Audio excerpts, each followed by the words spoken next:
Just খালি অর্ধবৃক্ষগুলি আমরা আগে করি, আর অর্ধবৃক্ষ করলে মানে যে কোনো সমতাকরণটা আমরা করতে খুব সহজে সমতাকরণগুলি করা যায়। একটা আমরা প্রশ্ন হলো যে এসিড দ্রবণে পটাশিয়াম পারম্যাঙ্গানেটের যে উপস্থিতিতে যদি আমরা কাজটা করি, এসিড দ্রবণে পটাশিয়াম পারম্যাঙ্গানেট যদি বিক্রিয়াটা করে তাহলে অবশ্যই আমরা বলছিলাম 5টি ইলেকট্রন গ্রহণ করে, আর 5টি ইলেকট্রন যদি গ্রহণ করে তখন আমরা বলছিলাম যে ম্যাঙ্গানিজ কত হবে, এখানে ছিল ম্যাঙ্গানিজ কত +7, তাই না? এখানে ছিল ম্যাঙ্গানিজের +7। আচ্ছা, এখান থেকে তাহলে তখন আমরা বললাম যে +7 থেকে 5টা যদি গ্রহণ করে কত ম্যাঙ্গানিজ +2 হবে, এটা আমরা বলছিলাম। আর একটা কথা বলছিলাম যে একটা যৌগের মধ্যে যদি অক্সিজেন পরমাণু থাকে, অক্সিজেন পরমাণু, যে কয়টা অক্সিজেন পরমাণু থাকবে যদি যৌগ গঠনের তাপ ব্যবহৃত না হয়, যৌগ গঠনে যদি ব্যবহৃত না হয়, যে কয়টা অক্সিজেন পরমাণু আছে কত মোল পানি এসে গঠন করবে, যেহেতু এখানে 4 মোল অক্সিজেন পরমাণু আছে এই জন্য 4 মোল এসে পানি গঠন করে। একটা কথা আমি বলছিলাম তখন আমরা হলো ইলেকট্রন গ্রহণ করলো বা দান করলো সেটা দিয়ে কাজ করব। অক্সিজেন পরমাণু আমরা দেখবো যদি যৌগ গঠনে ব্যবহৃত না হয় যত মোল অক্সিজেন পরমাণু থাকবে তত মোল পানি গঠন হবে। আর সবার শেষে আমরা দেখবো উভয় পক্ষে পরমাণুর সংখ্যা ব্যালেন্স আছে কিনা, উভয় পক্ষে পরমাণুর সংখ্যা আমার ঠিক আছে কিনা। আমরা দেখলাম এখানে পটাশিয়াম কত আছে, একটা ছিল, তাই না? তারপর এখানে ম্যাঙ্গানিজ একটা আছে। আর আদান কিন্তু আমরা আগে ব্যালেন্স করে নিছি, অক্সিজেন 4টা এই পাশে 4টা দেখছিলাম। আমরা এখানে দেখলাম যে এখানে হাইড্রোজেন কত আছে 8টা, যদি আমরা অণু হিসেবে চিন্তা করি বা 4 মোল বা 8 মোল হাইড্রোজেন পরমাণু, এই জন্য আমরা বাম পক্ষে হাইড্রোজেন পরমাণু ছিল না বিধায় এখানে আমরা 8 হাইড্রোজেন আয়ন আমরা লিখছি, কারণ হলো ডান পক্ষে হাইড্রোজেন এনে যার মান কত আছে +1, এই জন্য আমরা লিখছি ডান বাম পক্ষে 8টা হাইড্রোজেন আয়ন। এখন যাও যদি ওইটা বুঝাও তাহলে আমরা আশা করি এই কথাটা এখন বুঝতে পারবো যে পটাশিয়াম ডাইক্রোমেট, এই পটাশিয়াম পারম্যাঙ্গানেট যেভাবে আমরা কাজটা করি সেম ওয়েতে আমরা পটাশিয়াম ডাইক্রোমেটটা কাজটা করি। কিভাবে পটাশিয়াম ডাইক্রোমেটটা করি তাহলে আমরা আগে জানবো পটাশিয়াম ডাইক্রোমেটে ক্রোমিয়ামের জারণ মান কত। আমার প্রথম কষ্ট হলো আমরা নিচে একটু চলে আসি আগে এবং পরে কাজটা করি যে পটাশিয়াম ডাইক্রোমেটে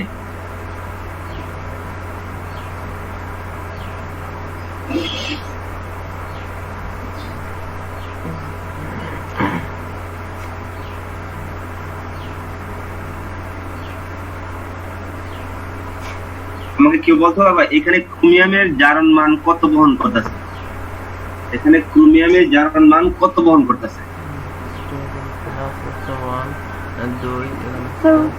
6 নিশ্চিত? 12 কাজ করবে। আচ্ছা, ব্যাপারটা হলো আমরা একক পরমাণু হিসাবে চিন্তাটা করবো। তাহলে এখানে 2টা পটাশিয়াম জন্য কত +2, 8টা অক্সিজেন পরমাণু জন্য কত -14। ওকে, তাহলে অবশ্যই এখানে কত আছে +12 যে আমি লিখলাম, আসলে 2টা ক্রোমিয়ামের জন্য কিন্তু আমরা +12 বলতেছি। একক পরমাণুর জন্য আমরা সব সময় চিন্তাটা করবো একক পরমাণুর জন্য কত +6। কারণ এটা আমরা কিন্তু বের করতে পারি যে একটা যৌগের বা একটা যৌগমূলকের পরমাণুর জারণ মান কত, এটা আমরা বের করতে, এটা নিয়ে আমাদের মনে হয় মুখস্থ করার কোনো প্রয়োজন আমি মনে করি না। যৌগটা দেখলে বা যৌগমূলক বা তার আদান দেখলে তখন আমরা বলতে পারবো যে ওই মূলের পরমাণুটার জারণ মান কত। আর একক পরমাণু হিসেবে আমরা বের করবো, একক পরমাণু হিসেবে হিসাব করবো, তারপর আমরা কাজটা করবো। এখন দেখো আমরা দেখছি ক্রোমিয়ামের জারণ মান একক পরমাণু হিসেবে কত +6, ক্রোমিয়ামের জারণ মান আছে একক পরমাণু হতে +6। এখন এই যে বললাম আমরা একটা বিষয় জানতে হয়, আর সেই ব্যাপারটা আসলে যদি আমরা এই করে প্রশ্ন করি তখন আমি তোমাদের বলছিলাম যে অবশ্যই পরীক্ষা হলে যদি থাকে এরকম ভাবে তোমার প্রশ্ন দেওয়া থাকতে পারে। আমি দেখাই শুধু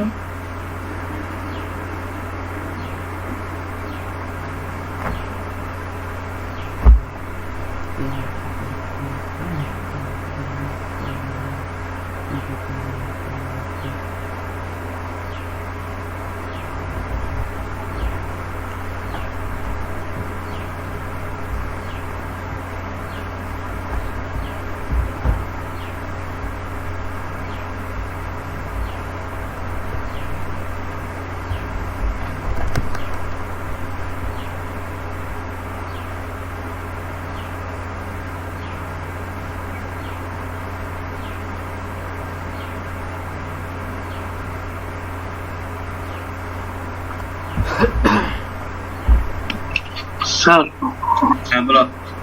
স্যার হাইড্রোজেন সালফাইড যে স্যার দুইটা ইলেকট্রন ত্যাগ করে যে সালফার উৎপন্ন হবে স্যার, এটা আমি কিভাবে বুঝবো স্যার? আরে সেইটাই তো দেখাই যাচ্ছি, তুমি দেখো।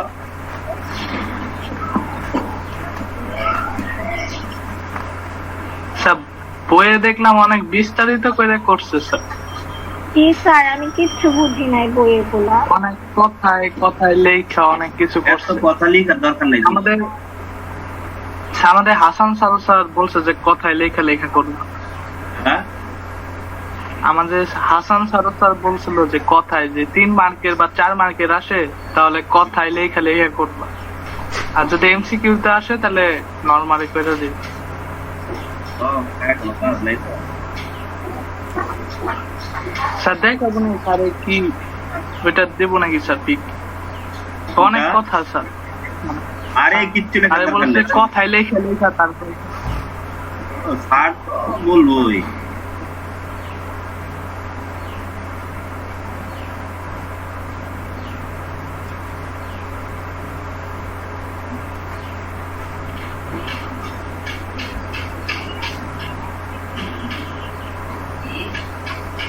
স্যার পটাশিয়াম পারম্যাঙ্গানেট স্যার ক্ষারীয়তে 3 ইলেকট্রন আরে হলো একটা। গ্রহণ করে, ও ক্ষারীয়তে একটা স্যার, পানিতে 3টা। হুম, নিরপেক্ষ। আচ্ছা এই যে দেখো, এই যে আমি যে এরকম আসলে পরীক্ষার হলে হলো আসলে এরকম হলে থাকার কথা। ওকে, এই বিক্রিয়াতে বলবে এই যে আমরা এখান থেকে এইখানে যে কাজটা করলাম এই বিক্রিয়াটা সমাধান করো, এরকম ভাবে দেওয়া থাকবে। এরকম ভাবে যদি দেওয়া থাকে তাহলে বিক্রিয়াটা আমরা সমাধানটা কিভাবে করবো সেই ব্যাপারটা হলো আমরা খুব সহজে বুঝতে পারতেছি যে আসলে কিভাবে আমাদের বিক্রিয়ার সমাধান করা যায়। এখন দেখো, তুমি বলো না যে স্যার হাইড্রোজেন সালফেট যে এখানে আসলে 2 ইলেকট্রন দান করবে, হাইড্রোজেন সালফেট দিয়ে গেছে 8 ইলেকট্রন দান করে, 8 ইলেকট্রন দান করে সে সালফেট এক্সিট গঠন করে, সেটাও কিন্তু হয়, তাই না? এবং সেইখানে তাহলে অবশ্যই উল্লেখ থাকবে যে কিরকম ভাবে। এখন আমি যে এখানে বললাম এখান থেকে কিন্তু তোমাকে আর কিছু মানে আলাদাভাবে জানার দরকার নেই, তুমি ওইখানে বিক্রিয়া এবং উৎপাদ দেখে তারপর কিন্তু তুমি হিসাব নিকাশ করে বলতে পারবে যে আসলে কি কি ঘটনা ঘটছে, কেন ঘটছে, কারণ সেটা হলে তখন সমাধানটা করবা। এখন একটু খেয়াল করে দেখো, আমি যদি তোমাকে বলি এখানে এই যে ক্রোমিয়াম অক্সাইড যে এখানে আছে না, ডাইক্রোমেট যে আয়নটা আছে, এই ডাইক্রোমেট আয়ন থেকে এখানে ক্রোমিয়ামের জার্মান কত আমাকে হিসাব করতে হবে। তারপর আমি দেখলাম ডান পক্ষে এখানে ক্রোমিয়াম সালফেট দেওয়া আছে, সেখানে ক্রোমিয়ামের জার্মান কত সেটা আমাকে দেখতে হবে। দেখে তারপর আমরা বলতে পারবো যে হ্যাঁ আসলে কি ঘটনাটা ঘটছে। 2 নাম্বার হাইড্রোজেন সালফাইড এখানে সালফাইড জার্মান কত ছিল, উৎপাদের সালফাইড জার্মান কত আছে, সেটা দেখে তখন আমাকে কাজটা করতে হবে। আমি যদি এই বিক্রিয়াটা দেওয়া থাকে এবং তারপরে যদি বলা হয় যে জার্মান বিজয়ের সমাধান করো, তখন আর তোমাকে কখনো মুখস্থ করার প্রয়োজন নাই। কে কটি ইলেকট্রন দান করছিল, কটি ইলেকট্রন গ্রহণ করছিল, এটা জানার কোনো প্রয়োজন নাই, কারণ আমরা তখন কাজ করবো। বাম পক্ষটা দেখবো, ডান পক্ষটা দেখবো, দেখে তারপর আমরা কাজটা করবো। কিভাবে দেখবো? এই যে আমি যে এখানে ডাইক্রোমেট আয়নটা দিলাম, এই ডাইক্রোমেট আয়নে এখানে ক্রোমিয়ামে যদি আমরা জার্মান মান একটু হিসাব করে দেখি, তাহলে তুমি কিন্তু খুব সহজে বুঝতে পারো যে আসলে এখানে কত। তাহলে আমরা যদি তো ডাইক্রোমেট আয়নটা নিলাম, আচ্ছা আমাকে একটু বলো দিই ডাইক্রোমেট আয়নে এখানে ক্রোমিয়ামের জার্মান মান কত বহন করতেছে? ডাইক্রোমেট আয়নে ক্রোমিয়ামের জার্মান মান কত বহন করতেছে বলতে পারবা? +7 মেকআপ করব না করব +6 বুঝছো? এই যে ডাইক্রোমেট আয়নে এখানে ক্রোমিয়ামের জার্মান কিন্তু +6 আছে। কিভাবে? এই যে দেখো আমরা যা লিখছিলাম পটাশিয়াম ডাইক্রোমেট K2Cr2O7, তাই না? যে আমরা যখন লিখছিলাম পটাশিয়াম ডাইক্রোমেট, এই পটাশিয়াম ডাইক্রোমেটে ধরি নাই। দুইটা পটাশিয়ামে জার্মান কত আছে? +2। আর যদি আমরা বাকি অংশের যতটা আছে এটা টোটালটা নিয়ে যে আমি কথা বলি, এটা যদি +2 হয় তাহলে অবশ্যই গেছে মাইনাস। সামনে পটাশিয়াম দেন নাই কেন স্যার? হ্যাঁ, পটাশিয়ামটা দেয় না, হয়তো এটা 10 আয়ন, বুঝছো? কারণ এটা জার্মান মানে কোনো পরিবর্তন নেই, যার এটা 10 আয়ন থাকে, এই 10 আয়নটা উল্লেখ করি না। বিজ্ঞানের 10 আয়ন অনেক সময় থাকে না, এই জন্য আমি উল্লেখ করে নাই। তাহলে দাও এখানে পটাশিয়াম 2টা উল্লেখ করে নেই বিদায়, এই দেখো পটাশিয়াম 2টা উল্লেখ করে নেই বিদায়, তো এই +2 এর পরিবর্তে তখন আমরা কি আধান হিসেবে ধরে থাকবো তো -2 বলে দিলাম। আমরা বলছিলাম যে একটা যদি যৌগমূলক হিসাবে আধান দেওয়া থাকে তাহলে পলিমরের পরমাণু আছে তাদের জারণ মানে যোগফলটা হবে ওই আধানের সমান, তাদের জারণ মানে যোগফলটা হবে ওই আধানের সমান। তাহলে আমরা যদি এখানে তোমাকে হিসাব করি তাহলে অবশ্যই একবার ক্রোমিয়ামের জারণ কত আসবে, অবশ্যই +6 আসবে। কিভাবে? তুমি ক্রোমিয়ামের জারণ মান জানো না, মনে করো x, এটা পড়ানো আছে বিটা, প্লাস অক্সিজেনের জারণ কত জানো তুমি, -2, এটা আছে 8টা, কত 7, সমান সমান আমরা বলছিলাম যে যতগুলি মৌলের পরমাণু আছে তাদের জারণ মানে যোগফলটা ওই আধানের সমান। আধান কত আছে -2, আধান কত আছে -2। তাহলে আমি যদি লিখি কত 2x মাইনাস কত 14 মাইনাস কত সমান সমান কত -2, -14 ডান দিকে নিয়ে গেলে কত হবে +12, 2x সমান সমান কত +12, 2x সমান সমান কত +12। ওকে, x সমান সমান কত +6। আমি দেখলাম এখানে ক্রোমিয়ামের জারণ মানটা হলো +6। তাহলে আমরা আধান থেকে দেখতেছি ক্রোমিয়ামের জারণ +6। এখন কে কয়টি ইলেকট্রন গ্রহণ দান করলো এটা যদি আমরা এখন জানার প্রয়োজন, মানে সমীকরণ থেকে আমরা বুঝবো। কারণ আমরা চলে আসি ক্রোমিয়াম সালফেটে, ক্রোমিয়াম সালফেটে ক্রোমিয়ামের জারণ মান কত বন্ধ হয়ে যাচ্ছে। তোমরা জানো সালফেট একটা যৌগমূলক, সালফেট হলো একটা যৌগমূলক। এই যে সালফেট যে একটা যৌগমূলক আছে, তাহলে সালফেট যৌগমূলক আধান কত -2। তাহলে কয়টা এখানে যৌগমূলক আছে, তিনটা জন্য কত তাহলে -6। ওকে, ক্রোমিয়াম তাহলে একক পরমাণু হিসাবে +3 হবে, +3 হয়ে গেল না। কারণ ক্রোমিয়াম তাহলে সালফেটে যদি 3টা জন্য -6 হয় তাহলে ক্রোমিয়াম কত +6 বহন করতেছে।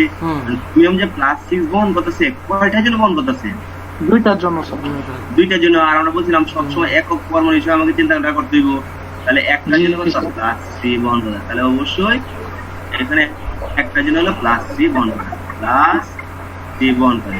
এইটুকু কি আমরা বুঝছি? আচ্ছা, যদি আমরা এই ব্যাপারটা বুঝি এখন কিন্তু তুমি বুঝতে পারতেছো।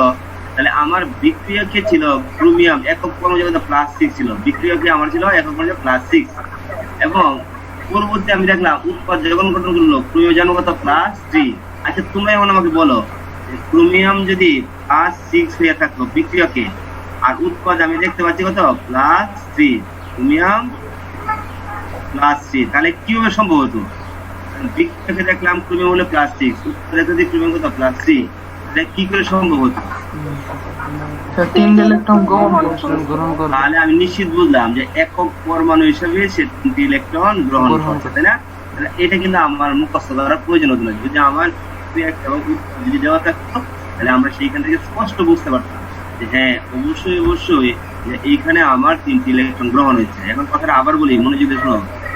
আসলে কি জানো, আসলে হলো দুইটার জন্য লিখবো না এখন। আরে আমরা তো আগে আসি নাই তো, আমরা শেষ করে নাই। আমরা কথাটা আগে শুনো, আমরা যে একক পরমাণু যে 3টি ইলেকট্রন গ্রহণ করলো এটা আসলে কখন আসলে বুঝছি, আসলে যে এই বিষয়টা নিয়ে কাজ করছে, মানে এই পটাশিয়াম ডাইক্লোরাইডের সাথে সালফিউরিক অ্যাসিড উপস্থিতিতে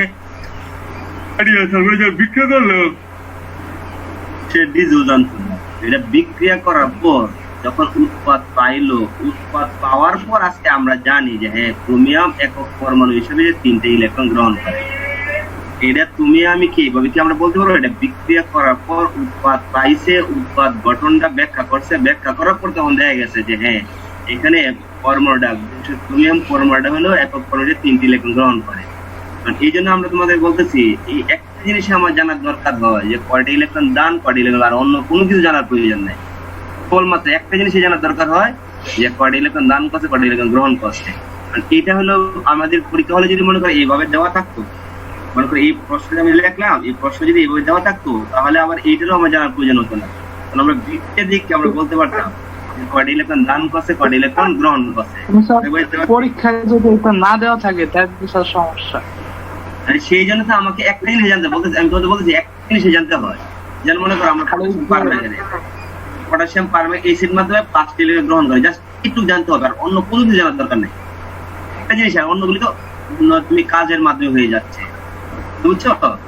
এই একটা যে আমি তো বলতে তোমাকে, যদি মনে করো প্রশ্নটা প্যাটার্নটা আমি যেটা বললাম এটা হলো সৃজনশীল প্রশ্ন, একুরেট নিয়ম, আমি অবশ্যই স্টুডেন্টটা মুখস্থ করবে না। কারণ যেহেতু বলতে সৃজনশীল মুখস্থ করবা কেন? তাহলে আমরা যদি সরাসরি মনে করে জানতাম, মানে এই পরীক্ষাটা দেওয়া থাকতো, তাহলে আমার ওইখানে আর মুখস্থ করার প্রয়োজন হতো না।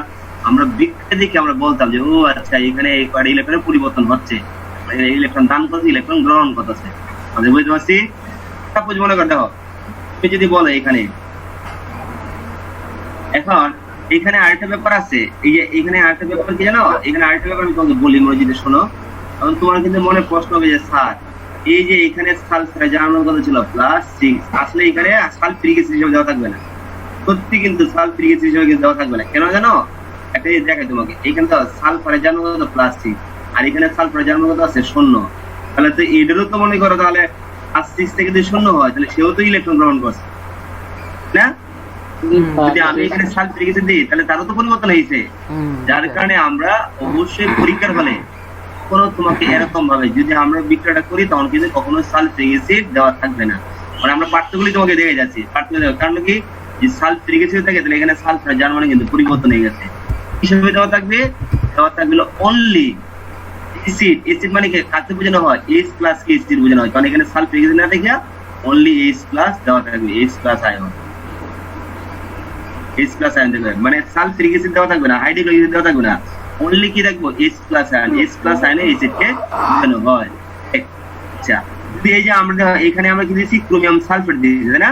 ক্রোমিয়াম সালফেট যদি আমাদের দেওয়া থাকে তাহলে আমাকে সালফেটটা 10 গ্রাম, এখানে ফিকার হলে এটা হতে পারে যে এই ক্রোমিয়াম সালফেটটা দেওয়া না থেকে অনলি দেওয়া থাকতে পারে অনলি ক্রোমিয়াম +3 আয়ন দেওয়া থাকতে পারে, অনলি ক্রোমিয়াম +3 আয়ন দেওয়া থাকতে পারে, অনলি এরকম ভাবে দেওয়া থাকতে পারে যদি ক্রোমিয়াম সালফেট। কারণ যেহেতু এখানে আমরা সালফিউরিক অ্যাসিড ব্যবহার করি না, সালফিউরিক অ্যাসিড ব্যবহার করতে হয় ক্রোমিয়াম সালফেট। আর যদি H+ আয়ন হিসেবে দেওয়া থাকে তাহলে অনলি থাকবে কি ক্রোমিয়াম +3 আয়ন। এখন তাহলে তুমি স্পষ্ট বুঝতে পারবা এখানে তো হাইড্রোজেনের জার্ন কত +1, যা আছে এখানে পানি যে গঠন হয়েছে না এখানে হাইড্রোজেন কত +1 আছে। এখন আমরা আসি এখানে সালফার জার্ন কত, এখানে সালফার জার্ন কত হলো -2, উৎপাদক কত আছে 0। তাহলে আমরা তো এই বিক্রিয়ালোকে তখন বুঝতে পারতেছি যে এখানে সালফার যেহেতু -2 আছে আর যেহেতু আছে 0 আছে তার জারণ মানে কি পরিবর্তন হচ্ছে সেটা তুমি কিন্তু এখন স্পষ্ট বুঝতে পারতেছো। -2 থেকে যদি 0 হয় তাহলে অবশ্যই কি হবে, দুটি ইলেকট্রন দান করবে, দান করলে এটা তৈরি হয়ে যাবে। তখন আমাকে জানতে হবে না, জানার দরকার নাই যে হাইড্রোজেন সালফাইড সালফার কয়টা ইলেকট্রন দান করে, এটা আমার জানার প্রয়োজন হবে না। আমি এখানে বিক্রিয়া দেখে আমরা কাজটা করতে পারি। এখন কথা হলো এই যে আমরা যে আজকে বলতেছি 3টি ইলেকট্রন গ্রহণ 2টি ইলেকট্রন দান, আসলে এইটা যে সায়েন্টিস্ট যে কাজ করছে বা এই বিক্রিয়াটা করছে সে নিজেও আগে জানতো না। আসলে এই বিক্রিয়াটা করার পর উৎপাদ যেগুলি পাইছে সেই উৎপাদগুলি নিয়ে কাজ করছে, তারপর হলো বোঝা গেছে যে ও আচ্ছা এখানে ইলেকট্রনের স্থানান্তর হয়েছে এই পরিমাণ, না হলে এই কথা বলা যাবে না। তাহলে আমরা যদি বিক্রিয়া দেওয়া থাকে, বিক্রিয়ক এবং উৎপাদটা যদি আমার জানা থাকে তাহলে এখান থেকে দেখে আমরা বলতে পারবো যে কে কয়টা ইলেকট্রন দান করলো কয়টা ইলেকট্রন গ্রহণ করলো। আর যদি বিক্রিয়ক এবং শুধু অনলি বিক্রিয়ক আছে উৎপাদ জানা নাই তাহলে আমার ওটা মেমোরিতে রাখতে হবে। আমার বিক্রিয়ক আছে উৎপাদ নাই তাহলে আমাকে মেমোরিতে রাখতে হবে যে আমরা কে কয়টা ইলেকট্রন দান করে কে কয়টা ইলেকট্রন গ্রহণ করে, জাস্ট এই জিনিসটা জানতে পারবো, অন্য কোনো কিছু জানার প্রয়োজন নেই, অন্যগুলো আমরা কাজ করবো আর হয়ে যাবে। বুঝতে পারছি? এই জন্য আমরা বললাম তাহলে আমাকে যদি বিক্রিয়া দেওয়া থাকে তাহলে তুমি এখানে দেখে বলতে পারতেছো যে ইলেকট্রনের কি পরিমাণ স্থানান্তর হচ্ছে। আর যদি মনে করো দেওয়া না থাকে তাহলে আমাকে ওই জিনিসটা মাথায় আমার কাজ করতে হবে। হ্যাঁ, ক্রোমিয়াম কয়টা ইলেকট্রন গ্রহণ করে, বা মনে করো অক্সালিক অ্যাসিডে কার্বন কয়টা ইলেকট্রন দান করে, বা হাইড্রোজেন পটাশিয়াম হাইড্রেটে আয়োডিন কয়টা ইলেকট্রন দান করে, ওই ব্যাপারটা আমাকে জানতে হবে। কি বুঝছো? আচ্ছা, এই যে ওয়ালাইকুম আসসালাম, সাউন্ড হচ্ছে, সাউন্ডটা প্রিয়াঙ্কা আনমিউট করে নাও। আচ্ছা, তাহলে আমরা যে এই কথাটা বললাম এই কথাটা কি আমরা বুঝতে পারছি কেন আসলে কিন্তু হলো বিক্রিয়া এবং উৎপাদ দেওয়া থাকা। যদি বিক্রিয়া এবং উৎপাদ যদি দেওয়া থাকে তাহলে অবশ্যই আমাদের ওইখানে ইলেকট্রনের কয়টা স্থানান্তর হচ্ছে না হচ্ছে এটা আমরা দেখলে বুঝতে পারবো। দেওয়া না থাকলে ওই বিষয়টা আমাকে মাথায় রাখতে হবে। যেমন আমি কেন বলি, যেমন তোমাকে একটা জিনিস বাস্তব রূপ দেখায়, এই যে হাইড্রোজেন সালফাইড আমরা বললাম এখানে সালফার 2টি ইলেকট্রন দান করছে এবং সালফার গঠন করছে। ওকে, কারণ হাইড্রোজেন সালফাইড দেওয়া তুমি যদি বইয়ে তোমার চার্টটা দেখো চার্টটা দেখলে তুমি বুঝতে পারো, তোমার বইয়ে একটা চার্ট আছে বলি চার্টটা একটু খুলো তাহলে তুমি বুঝতে পারবা। হাইড্রোজেন সালফাইড সালফার আবার 8টি ইলেকট্রন দান করে, তুমি দেখো চার্টটা বুঝতে দেওয়া আছে বইটা কি সবার কাছে আছে?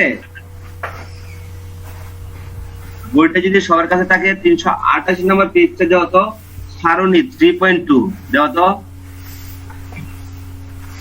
388 নম্বর সারণী 3.2 দেওয়া সারণী 3.2 কয়েকটি জারক বিজারকের জারণ সংখ্যার পরিবর্তন। সবার কাছে বইটা আছে?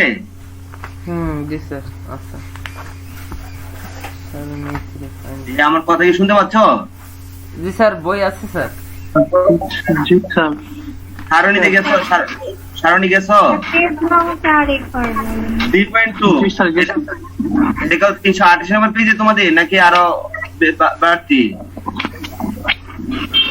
স্যার তীব্র অ্যাসিড মৃদু ইয়া, তারও শোনো তোমাদের একটু বাড়তি একটা, এটা তো আগের বই না, কারণ তোমাদের তো নতুন বই ছিল। স্যার সারণী 3.2 তে স্যার মৃদু অ্যাসিড মৃদু ক্ষার এগুলা স্যার। হ্যাঁ দেখো এই 3.2 কয়েকটি জারক বিজারকের জারণ সংখ্যার পরিবর্তন। এই যে একটা চার্ট, এই যে চার্টটা দেখতে পাচ্ছ, চার্টটা তোমাদের হয়তো 388 না হলে দেখবা 395 বা 90 এরকম দিকে আছে। দেখো 415। 415। আচ্ছা তাহলে 415 তে যাও। সবাই গেছো? গেলে তাহলে ব্যাপারটা আমি বললে ওখানে বুঝতে পারবা। সবাই যদি সবাই গেছো? জি স্যার জি স্যার। আচ্ছা 415 সারণী উপর লেখা আছে সারণী 3.2 একটি জারক বিজারকের জারণ সংখ্যার পরিবর্তন, কথাটা লেখাই আছে তাই না? আচ্ছা যদি যে থাকো তাহলে আমি কথাগুলি বলি, তাহলে এখান থেকে কথাগুলি তুমি বুঝতে সুবিধা হবে, আর আমরা এখানে লিখো তখন বুঝাই দিবে। হাইড্রোজেন সালফাইডে যাও, দেখো হাইড্রোজেন সালফাইড নিচে বিজারক যেখানে আছে না, বিজারক দেখো হাইড্রোজেন সালফাইড দেখছো? জি স্যার। আচ্ছা হাইড্রোজেন সালফাইডে দেখো সালফার প্রতিবেশীর সংশ্লিষ্ট মৌল, না হাইড্রোজেন সালফাইডে সালফার সংশ্লিষ্ট মৌল, মূল জারণ সংখ্যা হলো -2 মানে আমরা এটা বের করতে হাইড্রোজেন সালফাইড যৌগ দেখা মাত্র আমরা বলতে পারি যে তার জারণ মান কত, -2। যে কোনো আমি হাইড্রোজেন সালফাইড যৌগটা লিখলাম, মানে তাদের প্রত্যেকটা কথাই আমি তোমাদের বললে বুঝাই দেবো। হাইড্রোজেন সালফাইড এখানে মৌলটা কি সংশ্লিষ্ট মৌলটা সালফারের কথা উল্লেখ করছে। এই সংশ্লিষ্ট মৌলটা এই অবস্থায় তার জারণ মান কত, -2। উপরে দেওয়া লেখা আছে সংশ্লিষ্ট জারণ মান, মূল জারণ সংখ্যা হলো -2 তাই না?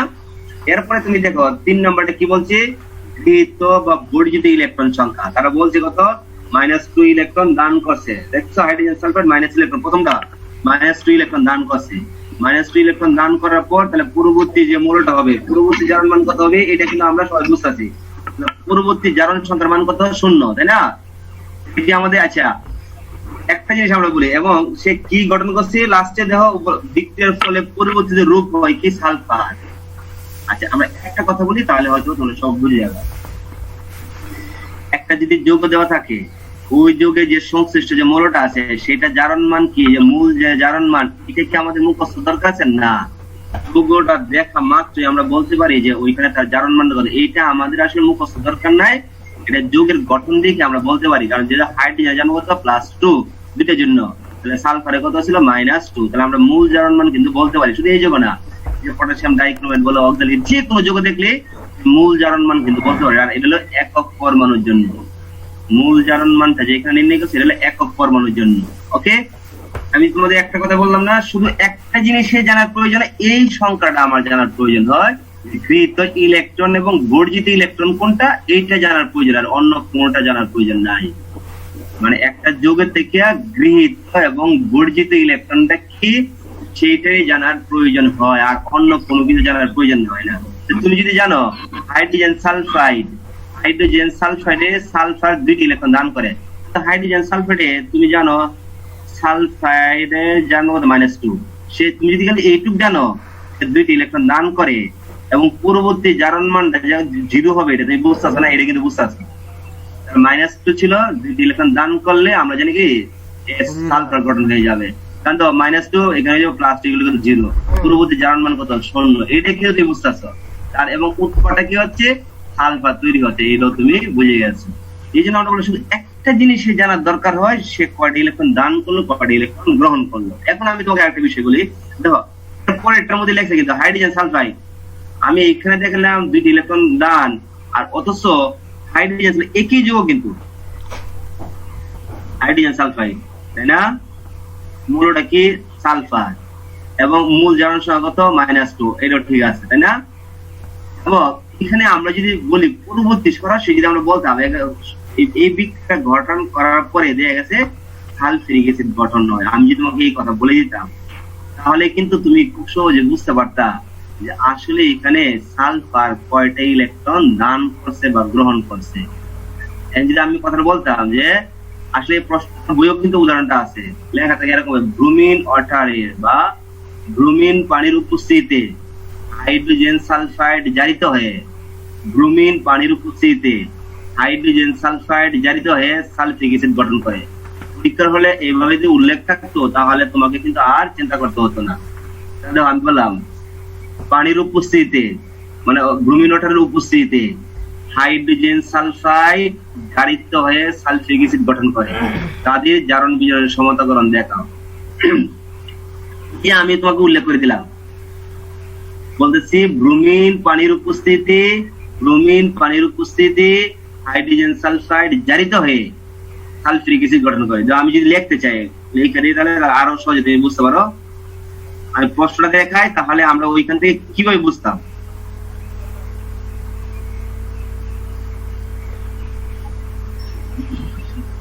স্যার এগুলো কি আমি প্রথম তার সমাধান করার জন্য আমরা শিখতেছি? হ্যাঁ, আমরা হলে অর্ধবিক্রিয়া গুলো জায়গায় যাবে, অর্ধবিক্রিয়া জানলে সমতা সবই আমরা করতে পারবো।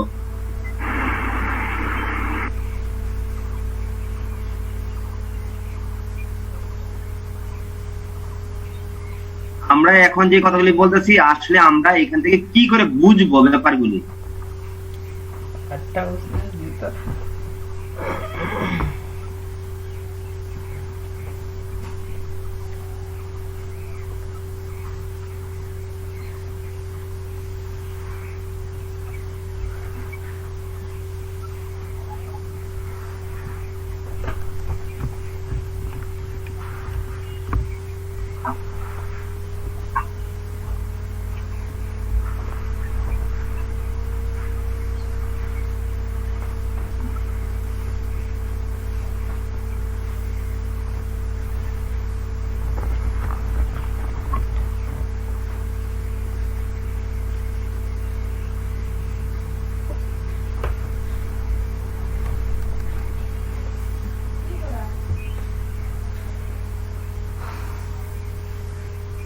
ঠিক আছে।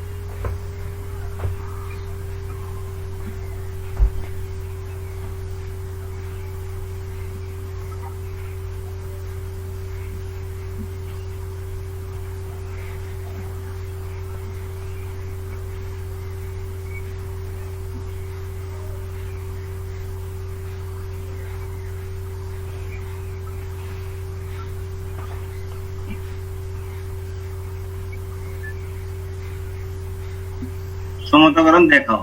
আচ্ছা, এই প্রশ্নটা এরকম, আর আমি যদি প্রশ্ন এরকম ভাবে লিখতাম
অঙ্কটা আমি লেখলাম না, বললাম লঘু সালফিউরিক অ্যাসিডের উপস্থিতিতে পটাশিয়াম পারম্যাঙ্গানেট দ্বারা হাইড্রোজেন সালফাইড জারিত হয়ে সালফার গঠন করে। আচ্ছা, এই যে আমরা দুইটা মনে করো দুইটা বিক্রিয়া বললো যে, তাই উক্ত বিক্রিয়া জারণ বিজারণ সমীকরণ দেখো। যদি আমার প্রশ্নটা এরকম ভাবে করা হতো তাহলে কি আমাকে ওইখানে কি আর চিন্তা করতে হতো যে কটি ইলেকট্রন দান করে বা কটি ইলেকট্রন গ্রহণ করে? না, আমাকে কিন্তু চিন্তা করতে হতো না। তাহলে তুমি একদিন চিন্তা করে দেখো, আমরা উপরে বিক্রিয়া থেকে যদি আমরা কথা বলতে যাও, হাইড্রোজেন তুমি বলছো ব্রোমিন পানির উপস্থিতি হাইড্রোজেন সালফাইড জারিত হয় কি গঠন করে? Sulphuric acid. তার বলিছে হাইড্রোজেন সালফাইড জারিত সালফিউরিক অ্যাসিড গঠন করে। এরপরে আমার কিন্তু ওইখানে আর কোনো চিন্তা করার আমার দরকার হতো না। কেন হতো না? এখন তুমি কিন্তু খুব সহজে বুঝতে পারছো যে হাইড্রোজেন সালফাইড থেকে জারিত হয়ে যদি সালফিউরিক অ্যাসিড গঠন করে, তাহলে পরবর্তী এখানে তোমার সালফারের জারণ মান কত আমরা দেওয়া। তাহলে প্রথমটা সাপেক্ষে আমরা কথা বলি, এক নাম্বারটা সাপেক্ষে আমরা কথা বলি, তাই না? তাহলে তারা যে কথাটা বলছে আমরা সেই কথার উত্তরটা যদি আমি লিখতে চাই, বলছে হাইড্রোজেন সালফাইড জারিত হয়, তাহলে আমরা লিখতাম যে হাইড্রোজেন সালফাইড জারিত হয়। জারিত মানে কি? তাহলে ইলেকট্রন দান। হাইড্রোজেন সালফাইড জারিত হয়, জারিত মানে ইলেকট্রন দান। কি গঠন করছে তারা সেই কথা বলে দিচ্ছে। কিন্তু কি গঠন করছে? গঠন করছে হলো সালফিউরিক অ্যাসিড। আমরা যদি এখানে সালফিউরিক অ্যাসিড গঠন হয়ে থাকে H2SO4 সালফিউরিক অ্যাসিড গঠন হয়ে থাকে, তাহলে তুমি কিন্তু এখান থেকে স্পষ্ট বুঝতে পারছো বিক্রিয়াকে সালফারের জারণ মান কত আছে? বিক্রিয়াকে সালফারের জারণ মান আছে কত? -2। আর উৎপাদে এখানে সালফারের জারণ মান কত আছে? +6। তাহলে আমি নিশ্চিত বুঝলাম, তাহলে সালফার -2 থেকে সালফার কত? +6 হয়েছে। তাহলে কত ইলেকট্রন দান করছে? তাহলে অবশ্যই 8টা ইলেকট্রন দান করছে। ওকে, এখন আমরা যৌগটা দেখি। এখানে ছিল আমার হাইড্রোজেন সালফাইড ছিল, কিন্তু এখানে এসে সালফিউরিক অ্যাসিড অক্সিজেন। তাহলে আমার অক্সিজেনটা আমাকে ব্যালেন্স করতে হবে না? ব্যালেন্স করার জন্য কিসের উপস্থিতি বিক্রিয়া করছিল? পানির উপস্থিতি, ব্রোমিন পানির উপস্থিতি। তাহলে অবশ্যই আমরা এখানে দেখো একটা জিনিস দেখাইছিলাম, বিক্রিয়াকে যদি অক্সিজেন পরমাণু থাকে, বিক্রিয়াকে যদি অক্সিজেন পরমাণু থাকে আর যৌগ গঠনে যদি বিপরীত হয়, কি হয়? পানি উৎপন্ন হয়। আর এখানে আমার কোনো অক্সিজেন নাই, কিন্তু যৌগ গঠনে এখানে অক্সিজেন বিপরীত হয়েছে। তার কারণে আমরা এখানে কি আছে? পানি আছে। কত মোল অক্সিজেন লাগছে? 4 মোল। এই জন্য আমরা এখানে 4 মোল পানি তখন নিয়ে আসবো, 4 মোল আমরা পানি নিয়ে আসবো। আচ্ছা, এই যে আমরা যে 4 মোল যে পানি আনলাম, এই 4 মোল পানি কিন্তু এখন তারপরে কি ওই পক্ষে ব্যালেন্স হয়েছে? ওই পক্ষে কিন্তু আমাদের ব্যালেন্স হয় নাই। কেন ব্যালেন্স হয় নাই? কারণ দেখো এখানে আমি যখন 4 মোল পানি আনলাম, তখন আমরা দেখি বাম পক্ষে কি আছে আর ডান পক্ষে কি আছে। এখানে তো হাইড্রোজেন আছে, হাইড্রোজেন আছে কত? 2 মোল। এখানে হাইড্রোজেন কত? 8 মোল, 10 মোল। কিন্তু এখানে বিপরীতে কত মোল? মাত্র 4 মোল। এবং হাইড্রোজেন জানবো কত? +1। এই জন্য আমাকে ডান পক্ষে আমাকে পরমাণুর সঙ্গে কিন্তু ব্যালেন্স করতে হবে। প্রথম কাজ হলো ইলেকট্রনের আদানটা আমাকে ঠিক করতে হবে। 2 নাম্বার কাজটা হলো আমাকে উভয় পক্ষে পরমাণুর সংখ্যা আমার ঠিক আছে কিনা সেটা আমাকে দেখতে হবে। তাহলে দেখো তারা যদি এই কথাটা বলি তো হাইড্রোজেন সালফাইড জারিত সালফিউরিক অ্যাসিড গঠন হয়, তাহলে আমরা নিশ্চিত বুঝতাম যে এখানে আসলে 8টা ইলেকট্রন দানের মাধ্যমে আসলে সম্ভব, না হলে সম্ভব না। এই কথা বলে দিছে। 2 নম্বর বিক্রিয়া এখন আসি। তারা কি বলছে দেখো, 2 নম্বর বিক্রিয়াতে 2 নম্বর কি বললো? সালফিউরিক অ্যাসিড উপস্থিত পটাশিয়াম পারম্যাঙ্গানেট দ্বারা পটাশিয়াম পারম্যাঙ্গানেট দ্বারা হাইড্রোজেন সালফাইড জারিত হয়ে সালফার গঠন করে। তারা যদি এই কথা বলে থাকতো, তাহলে আমরা কি তখন এই বিক্রিয়াটাকে এই প্যাটার্নে লিখতাম? না, তো লিখতাম একটু খেয়াল করে দেখো। তাহলে আমরা লিখতাম কিন্তু যারা বলছে হাইড্রোজেন সালফাইড জারিত হয়ে সালফার গঠন করে, তাই আমি আগে উত্তরটা লিখতাম হাইড্রোজেন সালফাইড জারিত সালফার গঠন করে। এখানে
তাহলে কথাটা বুঝো, তাহলে এখন তারা বলছে হাইড্রোজেন সালফার যদি সালফার গঠন, এখন তারা যদি বলে দিত তাহলে আমাকে কিন্তু আর চিন্তা করতে হতো না যে আসলে এখানে কটি ইলেকট্রন দান কটি ইলেকট্রন গ্রহণ। তাহলে তুমি জানো হাইড্রোজেন সালফার, এখানে সালফার জন্ম কত -2, আর সালফার যখন গঠন হয় তার জন্ম কত 0। তাহলে আমি স্পষ্ট বুঝে গেলাম -2 থেকে 0, -2 থেকে যদি 0 হয় তাহলে এখানে জন্ম মানে কত কটি ইলেকট্রন দান করছে, 2 ইলেকট্রন দান করছে। ওকে, এরপরে তুমি যদি ব্যালেন্স করতে চাও তাহলে খুব সহজ সুন্দর করে ব্যালেন্স করতে পারো, কারণ আমরা দেখলাম পরমাণু সংখ্যা যে সালফার একটা, ডান পক্ষে সালফার একটা, এখানে হাইড্রোজেন কণা ছিল 2টা এবং হাইড্রোজেন মূল কত +1 একক কণার জন্য, তাহলে আমরা ডান পাশে কত 2 মোল আমার হাইড্রোজেন আয়ন দিয়ে দিতাম। মানে এই কথাটা কি বুঝছো? তাহলে আমাদের যদি কথাগুলি দেওয়া থাকে তখন কিন্তু আমাদের চিন্তা করতে হবে না যে এখানে কি 2টি ইলেকট্রন দান করবে নাকি 8টি ইলেকট্রন দান করবে, এই কথা আমাকে কখনো টেনশন করার কোনো প্রয়োজন নাই বা আমার মনে রাখার প্রয়োজন নাই। আমি এখানে যেভাবে কথাটা বলবে সেই কথার প্রেক্ষাপটে আমাদের ইলেকট্রনের সমতাকরণটা আমরা করব। এখন কথা হলো, যেহেতু তোমাদের পরীক্ষার হলে যেহেতু এই কথাগুলি অনেক সময় থাকে না, যার কারণে আমরা এই কাজটা করি, আমাকে জানতে হয় যে কটি ইলেকট্রন দান কটি ইলেকট্রন গ্রহণ। এই যে আমাদের চার্টটা আছে না, যে চার্ট তোমার যে বইতে ওখানে উল্টাই আছে, একটা জিনিসই জানতে যে গৃহীত বা বর্জিত ইলেকট্রন, শুধু মানে এই জিনিসটা জানতে হয়, আর অন্য কোনোটাই তোমার জানার প্রয়োজন নাই। কি সবটি মনে রাখো?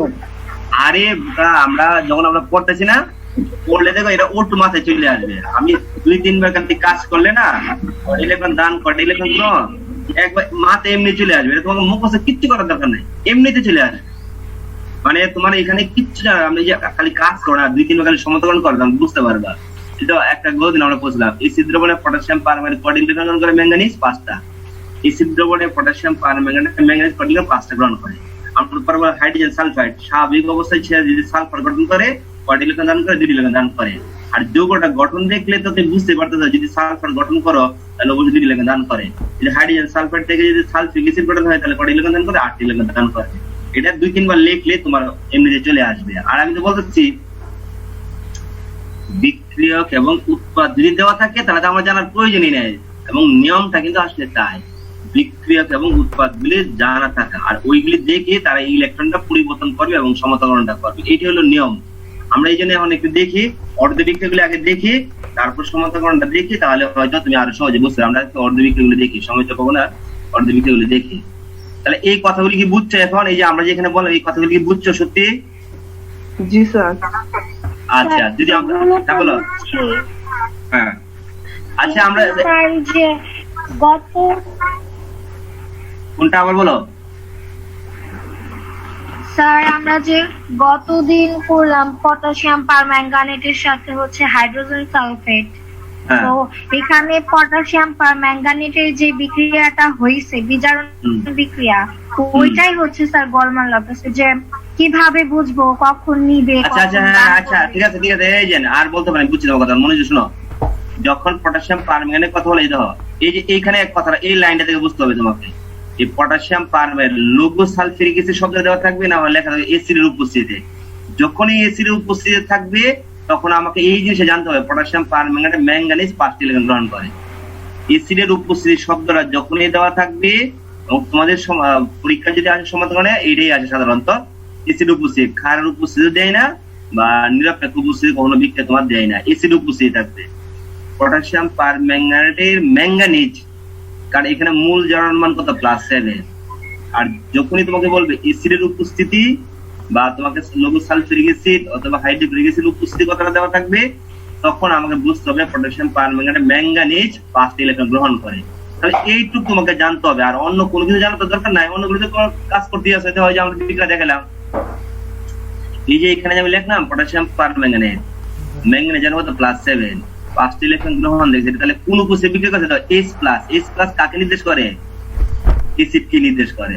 যদি আমরা এখানে বলেছি হাইড্রোজেনটা, এখানে আছে পানির থেকে হাইড্রোজেনটা, আসলে এখানে H+টা কিন্তু এসিডকে নির্দেশ করছে। এসিডের উপস্থিতি বিক্রিয়া করলে দেন সে 5টি ইলেকট্রন গ্রহণ করবে ম্যাঙ্গানিজ, না হলে সে 5টা গ্রহণ করতো না। এটা একটা সবসময় এসিড যতবার এসিডের কথা উল্লেখ থাকবে, পটাশিয়াম পারম্যাঙ্গানেটের ম্যাঙ্গানিজ 5টি ইলেকট্রন গ্রহণ করবে। কথা কি বুঝছো এখন? এসিড কষ্ট কোনটা? আচ্ছা সালফিউরিক অ্যাসিড যদি সব বলা থাকে যে সালফিউরিক অ্যাসিডের উপস্থিতি, তাহলে স্যার H+ আয়নটা তো আনতে হবে না? H+ আয়ন এটা আসবে, আমরা সমতাকরণ যখন করবো না আসবে। এই যে এখানে যে H+ আয়নটা আছে, H+ আয়নটা আসলে কিন্তু মূলত থেকে আসতেছে, এসিড থেকে আসতেছে। H+ আয়নটা মূলত এসিড থেকে। এখন আমরা এখানে এসিডটা লিখে এখনো, কিন্তু আমরা তো এখানে ব্যালেন্স করে যদি হাইড্রোজেন, এখানে হাইড্রোজেনের কথা জানবো +1, সেই জন্য আমরা বলছি এখানে 8টা হাইড্রোজেন পরমাণু আছে, এই জন্য এখানে 8টা হাইড্রোজেন আয়ন সৃষ্টি হয়ে যাচ্ছে, বুঝছো? কিন্তু আসলে মূলত কিন্তু হাইড্রোজেন আয়নটা কিন্তু এসিড থেকে আসে মূলত। আমরা যখন সমতাকরণটা দেখবো তখন দেখবা ওই সালফিউরিক অ্যাসিডের সালফেটটা তখন এসে এখানে যুক্ত হয়ে যাবে, এটা কনফার্মলি তোমার যুক্ত হয়ে যাবে। আচ্ছা আমরা সমস্যা নাই, আমরা এই যে অর্ধবৃত্তগুলি আজকে একটু দেখি, এরপর আমরা আগামী সমতাকরণটা কিভাবে যৌগের গঠন হয় আরো সহজে বুঝতে। আমরা শেষ করলে এটা সামারিটা কি জানো, যে কোনো জিনিসের সামারি হলো শেষ করলে আমরা সামারি বুঝতে পারি যে আসলে কি হচ্ছে না হচ্ছে, টোটাল সামারি তুমি বুঝতে পারবা, কোনো সমস্যা হবে না ইনশাআল্লাহ, হওয়ার কথা নেই। যদি অর্ধবিক্রিয়াগুলি তুমি জানো তাহলে সমতাকরণ করা তো কিচ্ছুই না। অর্ধবিক্রিয়া একটা জিনিস জানতে হয়, বলো না, কটি লেখন দান আর কটি লেখন গ্রহণ। অর্ধবিক্রিয়ায় শুধু একটা জিনিসে জানা দরকার, কটি লেখন দান করবে একটা পরমাণু বা কটি লেখন গ্রহণ করবে, গৃহীত এবং বর্জিত লেখা দিয়ে আমি জানি, এরপরে আর কোনোটাই তোমার সমস্যা হবে না। আমরা দেখি একটু আর দুইটা যোগ দেখি, তাহলে হয়তো আর বুঝতে পারবো আশা করি। এখন আমরা একটু দেখাই। এখন দেখো এই জায়গায় আমরা যে কথা বললাম, আমি এইগুলো একটু মুছি একটু। এখন কথাগুলি একটু ভালো করে বোঝার চেষ্টা করো, তাহলে তুমি সবসময় করতে পারবা। কারণ পটাশিয়াম ডাইক্রোমেট সমতাকরণ এসিড উপস্থিত যতবারই করো ওই একটা বিক্রিয়া, এই বিক্রিয়াটাই হবে, এর কোনো পরিবর্তন হবে না। এসিডের উপস্থিতি যতবারই তুমি সমতাকরণ করো না কেন, অর্ধবিক্রিয়া হিসাবে আমার ওই যে উপরে যে বিক্রিয়া দেখতে পাচ্ছি এইটাই হবে, যতবারই করো এসিড উপস্থিতি। এটা এমন না যে বারবার চেঞ্জ হচ্ছে, এসিড উপস্থিতি এটা সবসময় এটাই হবে, অন্য কোনটা হবে না।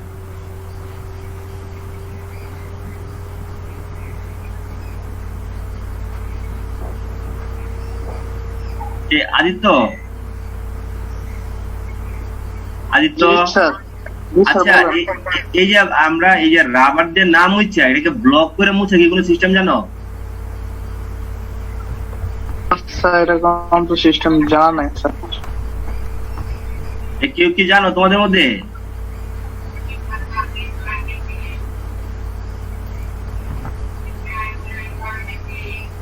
না ব্লক করে মুছতে পারলে মনে করি একবারে মনে করে মুছে ফেলা যেত। স্যার এটা সময় লাগবে অনেক। হ্যাঁ এটা রাবার দিয়ে বসতে সিলেক্ট একটা বাটন আছে, যে সিলেক্ট করে মনে হয় কিছু একটা করা যেতে পারে। সিলেক্ট আমি এটা বললাম, বুঝছিলাম সিলেক্ট করে কি করা যায়, কি করতে পারে। ফ্রি ফর্ম সিলেকশন না স্যার, আপনি সিলেক্টে চাপ দেন, মানে সিলেক্ট করে এই লেখাটুকু মানে ই করেন, মানে মাউস দিয়ে আবদ্ধ করে দেখেন তো স্যার, মোশন আগে এখন রাবারটা চাপ দেন। চলে গেল না হবে না, হয় না।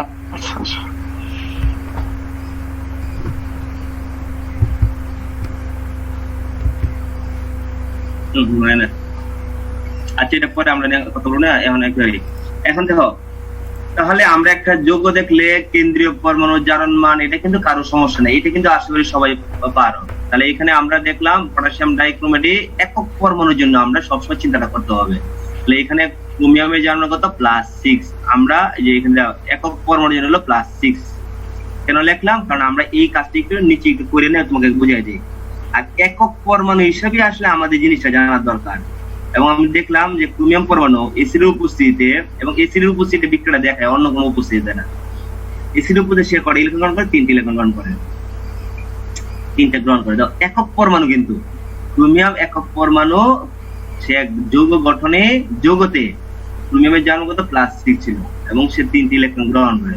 3টি ইলেকট্রন গ্রহণ করলে পূর্ববর্তী জারণ মান কত হবে এইটা কিন্তু আমার জানার প্রয়োজন নাই, এটা তুমি এখান থেকে বের করতে পারো, তাই না?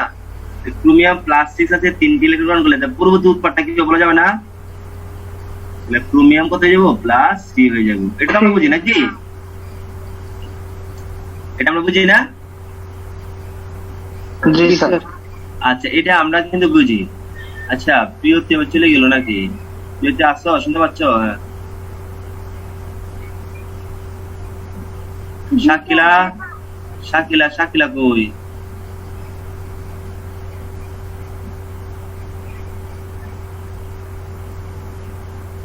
শাকিলা চলে গেছেন, নাই। আচ্ছা, তাহলে দেখো ক্রোমিয়াম +6 তাহলে বিক্রিয়া গেলে সে 3টি ইলেকট্রন গ্রহণ করলে পরবর্তী উৎপাদ হবে কিন্তু +3। এখন এখানে যে জিনিসটা আমাকে অবশ্যই বুঝতে হবে, একটা পরমাণু 3টা গ্রহণ করে, একক পরমাণু যে কয়টা গ্রহণ করবে এবং যে উৎপাদটা তৈরি হবে সেটাই আমাকে অবশ্যই উৎপাদ হিসেবে লিখতে হবে। একক পরমাণু হিসাবে যে উৎপাদটা তৈরি হবে সেটাই আমাকে অবশ্যই লিখতে হবে। তাহলে আমরা যদি এই ব্যাপারটা মনে থাকে, একক পরমাণু হিসাবে যে কয়টা ইলেকট্রন গ্রহণ বা দান করবে, দান করার পর যে আয়নটা উৎপন্ন হবে সেটাই আমাকে লিখতে হবে। তাহলে আমরা এখানে নিশ্চিত বললাম, তাহলে একক পরমাণু কয়টা গ্রহণ করছে? 3টা। তাহলে এখানে ক্রোমিয়াম পরমাণু আছে কয়টা? এই যুগে দেখো ক্রোমিয়াম পরমাণু আছে কয়টা? 2টা। একক পরমাণু হিসাবে সে গ্রহণ করে 3টা, কিন্তু এখানে পরমাণু আছে কয়টা? 2টা। আর এই 2টার জন্য তখন আমরা এখানে কয়টা ইলেকট্রন লিখব? ক্লিয়ার? আমরা প্রথমে একক পরমাণু, আমাদের চিন্তাটা সবসময় থাকতে হবে একক পরমাণু কয়টা ইলেকট্রন গ্রহণ বা বর্জন করে, এটা জানতে হবে। যে কয়টা গ্রহণ বা বর্জন করে তারপর আমাকে দেখতে হবে এখানে পরমাণুর সংখ্যা কয়টা, সেটার উপর ভিত্তি করে তখন আমাকে ইলেকট্রন সংখ্যাটা লিখতে হবে। তাহলে কয়টা লিখতে হবে? 6টা। এখন আমরা তো বললাম যে কেবলমাত্র এখানে পরিবর্তন হচ্ছে কার? ক্রোমিয়ামের, আর অন্য কারো কিন্তু জারণ মানে পরিবর্তন হচ্ছে না। এখানে পটাশিয়ামের জারণ কত? +1। একক পরমাণুর জন্য কত? +1। কয়টা পরমাণু আছে? 2টা আছে একক পরমাণুর জন্য। পটাশিয়ামের জারণ মানে কোনো পরিবর্তন হয় না, যার কারণে পটাশিয়াম +1। এখন যদি বলো কয়টা পরমাণু আছে? 2টা, তুমি এটা পরে পরমাণু সংখ্যা লিখতে পারো, তুমি সরাসরি লিখতে পারো 2টা। কখনো আবার K2 লিখবে না, এখানে 2 লিখবে। ব্যালেন্স করতে হবে বাম পক্ষে মূল সংখ্যা হিসাবে। আচ্ছা, ক্রোমিয়াম পরমাণু একক পরমাণু 3টা গ্রহণ করার পর কি উৎপাদ তৈরি হয়? +6, কিন্তু উৎপাদ +6 থেকে +3 যেভাবে তৈরি হয় এইভাবে আমাকে লিখতে হবে যে একক পরমাণু হিসাবে কত, পরবর্তী জারণের কত হয়? +3 হয়। তাহলে অবশ্যই আমাকে +3 লিখতে হবে একক পরমাণু হিসাবে। এখন বলতে পারো যে স্যার এখানে 2টা, এই 2টা হলো ব্যালেন্সটা করবো যে আমরা এইখানে ব্যালেন্স করবো। কখনো তুমি এই কাজ করো না যে CR মনে করো +3 লেখা আর পরে এইখানে 2 দিলাম না, এটা কখনো পসিবল না। একক পরমাণু হিসাবে যেটা তৈরি হয় লিখবো না +3 লিখবো স্যার? +3 লিখবো না +6 লিখবো? হ্যাঁ +3 লিখবা। একক পরমাণু কি বললাম? তার সময় একক পরমাণু হিসাবে লিখবো স্যার। শোনো, একক কারণ হলো একক পরমাণুতে 3টা গ্রহণ করছে, 3টা গ্রহণ করলে আবার +6 হলো কি করে? তাহলে তো উৎপাদ হবে +3, অবশ্যই +3, কনফার্ম +3। আর 2 মূলটা হলো এটা ব্যালেন্স করা, পরমাণু সংখ্যা ব্যালেন্স। 2টা হলো পরমাণু সংখ্যা ব্যালেন্স করা। গ্রহণ বর্জন একক পরমাণুর সাপেক্ষে হয়, আর সেটা আমরা ব্যালেন্স করে দিয়ে দিছি। 2টা পরমাণুর জন্য কয়টা? 6টা, এখানে আমি ব্যালেন্স করে দিয়ে দিছি। কিন্তু উৎপাদে লেখার সময় +6, তুমি যেন +6 লেখো তাহলে বিক্রিয়কে জারণ মান আর উৎপাদের জারণ মধ্যে কোনো পরিবর্তন হইব না, সেটা তার জারণ ঘটে না, বিজারণ ঘটে নাই। বুঝছো না? একক পরমাণু যে বলতে এজেন্ট বললাম কথাটা 12 লিখবো স্যার, এই জায়গায় 12 লিখলে তো হবে। এই জায়গায় 12 লিখলে লিখছে যে বিক্রিয়াকে 12 লিখলাম, আর এই জায়গায় 12 তো লেখছে 2টার জন্য, 12 তো লেখা হয় 2টার জন্য, একটার জন্য না। তো আমরা তো এই জন্য বললাম একক পরমাণু হিসাবে যে কয়টি ইলেকট্রন গ্রহণ বা বর্জন করে তার সাপেক্ষে আমাকে উত্তর লিখতে হবে। আর যত থাকে পরমাণু সংখ্যা সেগুলো ব্যালেন্স করতে হবে, কখনো ওইটা লেখা যাবে না +12 ছিল এখানে +6 লিখবা না, এই কথা লেখা যাবে না, এটা ভুল। একক পরমাণু হিসাবে আমরা তো বলছি সব সময়। আচ্ছা, আমি যদি তোমাকে প্রশ্ন করি যে এখানে পটাশিয়াম ডাইক্রোমেটে ক্রোমিয়াম জারণের কথা, তুমি কি +12 লিখে আসবে নাকি? না, +6। তাহলে আমরা একক পরমাণুর সাপেক্ষে আমাদের হিসাবটা করতে হবে। এই জন্য একক পরমাণু হিসেবে 3টা গ্রহণ করে, এই জন্য পুরো জানা কথা +3, আর এখানে আমরা ব্যালেন্স করেছি 2টা জন্য কথা +6। একক পরমাণু হিসেবে যেটা গ্রহণ বা বর্জন কথা সেই উত্তরটা লিখতে হবে, আর এগুলো পরমাণুর সাথে ব্যালেন্স করতে হবে। আর আমরা একটা কথা বলছিলাম যে এখানে তাহলে অক্সিজেন পরমাণু আছে, দেখো অক্সিজেন পরমাণু করে 7টা, সে কি যৌগ গঠনে ব্যবহৃত হয়েছে? যৌগ গঠনে কিন্তু সে ব্যবহৃত হয় না। আর যৌগ গঠনে যদি ব্যবহৃত না হয় তাহলে আমরা অবশ্যই নিশ্চিত বলতে পারি সেটা পানি গঠনে ব্যবহৃত হবে। যে কয়টা অক্সিজেন পরমাণু আছে ঠিক কত মোল পানি গঠন হবে, তাহলে আমরা এখানে লিখবো 7 মোল পানি গঠন হলো। ওকে, আমরা লিখলাম। তাহলে দেখো আমাদের পটাশিয়ামের জারণ মানে পরিবর্তন হয় না, যার কারণে আমরা পটাশিয়াম লিখলাম। ক্রোমিয়ামের একক পরমাণু জারণ মানে পরিবর্তন হয়, 3টি ইলেকট্রন গ্রহণ করে +3 লিখলাম। তাই এখানে ক্রোমিয়াম +6 3টি ইলেকট্রন গ্রহণ করছে, তাহলে অবশ্যই +3 লিখলাম। এখন করে লিখলাম এখানে আমাদের ক্রোমিয়াম ছিল 2টা, এই জন্য আমাকে এখানে 6টি ইলেকট্রন লিখতে হয়েছে। ওকে, এটা হচ্ছে কারণ অর্ধবিক্রিয়া। বিজারণ হবে কেন? ইলেকট্রন গ্রহণ না, হ্যাঁ ইলেকট্রন গ্রহণ বিজারণ আর অর্ধবিক্রিয়া। একটা বাকি আছে। আচ্ছা, এখন আরেকটা ব্যাপারে এখন আমরা আসি। বললাম এই যে এখানে অক্সিজেন ছিল 7 মোল, এই জন্য সে হলো যৌগ গঠনে, এখানে আমরা যে যৌগটুকু লিখছিলাম যৌগ গঠনে কিন্তু কোনো অক্সিজেন এখানে বিবৃত হয় নাই, যার কারণে যে কটা অক্সিজেন পরমাণু ঠিক তত মোল পানি গঠন হয়। এরপরে হলো সবার শেষে হাইড্রোজেন আসবে না স্যার এখন? না, এখানে আমরা আগে দেখি, দেখো তাহলে এখন আমাদের প্রশ্ন হলো যে এই যে আমি যে 7 মোল অক্সিজেন পরমাণু ছিল, এই জন্য আমরা 7 মোল পানি যে গঠন করলাম, এরপরে হলো আসলে আমার দুই পক্ষে হলো পরমাণু সংখ্যা ব্যালেন্স করা। এরপরে কাজ হলো দুই পক্ষে পরমাণু সংখ্যা আমার ঠিক আছে এটা দেখা। সেরকম ভাবে এখন আমরা এদিকে হিসাব করে দেখি যে আমি যদি তোমাকে বলি এখানে পটাশিয়াম কয়টা 2টা, তুমি লেখছো 2টা, ক্রোমিয়াম কয়টা 2টা, লেখছো 2টা, এখানে অক্সিজেন কয়টা 7টা, লেখছো 7টা, কিন্তু এখানে আমার দেখতে পাচ্ছি হাইড্রোজেন পরমাণু কয়টা আছে 14টা। ডান পক্ষে আমার হাইড্রোজেন পরমাণু কয়টা আছে 14টা আছে, তাই না? 14টা। আর এখানে হাইড্রোজেন পরমাণু জানার মান কত? হাইড্রোজেন পরমাণু জানো +1।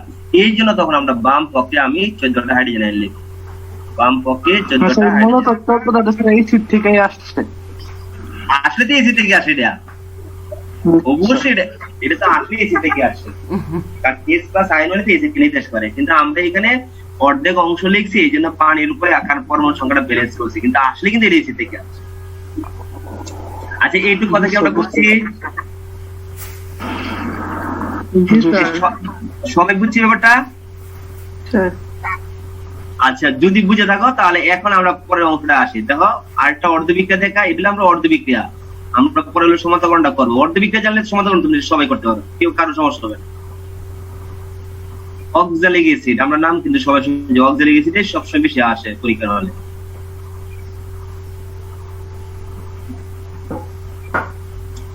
আচ্ছা, যদি অক্সালিক অ্যাসিড লিখি তোমরা সংকেতটা অবশ্যই জানো।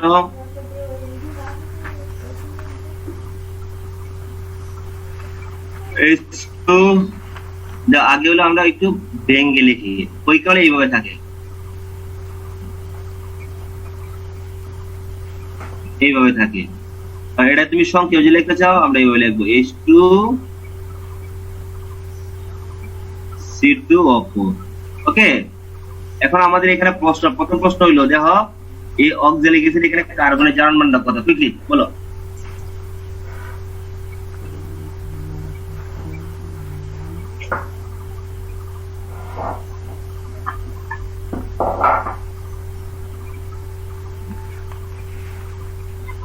যে অক্সালিক অ্যাসিড এখানে কার্বনের জারণ মান কত? স্যার একক পরমাণু হিসেবে +3 না? +3 একক পরমাণুর জন্য হলো +6, তাই না? তাহলে আমরা নিশ্চিত এখানে বুঝলাম যে অবশ্যই একক পরমাণু হলো +3। এখন এই যে বললাম একটা জিনিস জানা দরকার হয়, আর সেটা হলো কি বিক্রিয়াকালে সে কয়টা ইলেকট্রন দান করবে গ্রহণ করে। যদি এইটা জানো তাহলে উত্তর তোমার হয়ে যায়। তাহলে আমরা এখান থেকে দেখতে পাচ্ছি, দেখো